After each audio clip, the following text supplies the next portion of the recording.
In Sweden, there's a building that is named the Oscarian Opera in Operan. And just as a reminder, and to shine some perspective on this, remember that we have the Kleksinski Federal Building in Chicago, and they got to use power tools. They had proper construction training, and we were all here to see it. And that took us 14 years to build. So now let's go back to this opera house in Sweden. Apparently, there was an opera house before this one, which is absolutely insane. And this is the original opera house. But I'm just gonna go with it so we can destroy this narrative. This is where we're told, for the first opera house, that Sweden finally had their own opera singer because they found a music academy. So Sweden figured out what music was, and now they need a place to show it off. And here is where things get very interesting. At some point in 1775, construction began.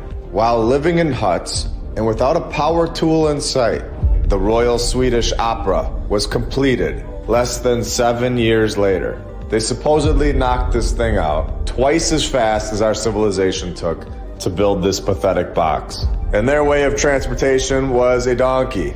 I thought that we were evolving and advancing. So let's continue.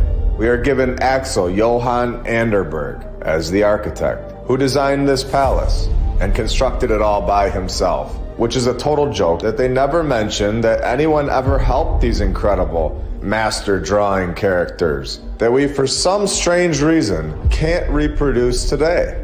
So to show you all what's going on here, I'm gonna make this very simple. Since they make us bounce around from page to page to get this information, we are being told that Axel, the architect of the current opera house, that somehow replaced the original 1782 opera house, where we, of course, don't have any pictures of, and in my opinion, is the same building, was selected because he was the only person in the world that could get this job done.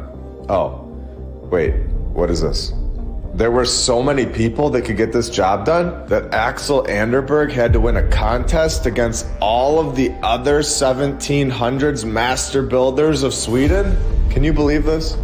Another contest winner with the architecture of the gods flowing through his veins. I would love to see where this guy lived. I'm sure it was a shed or a hut, since this is what we were told about the 17 and 1800s. Not palaces and massive opera houses that last forever. So the first opera house is done in 7 years. No pictures of that one.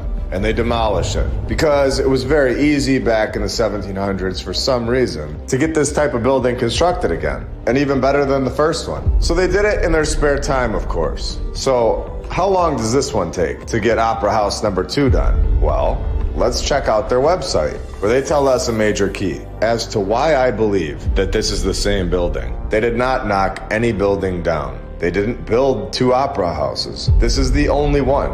The first one took almost 7 years to build. How long do you think the second one took to build? If you guessed the exact same amount of time, almost 7 years, well, you're the winner.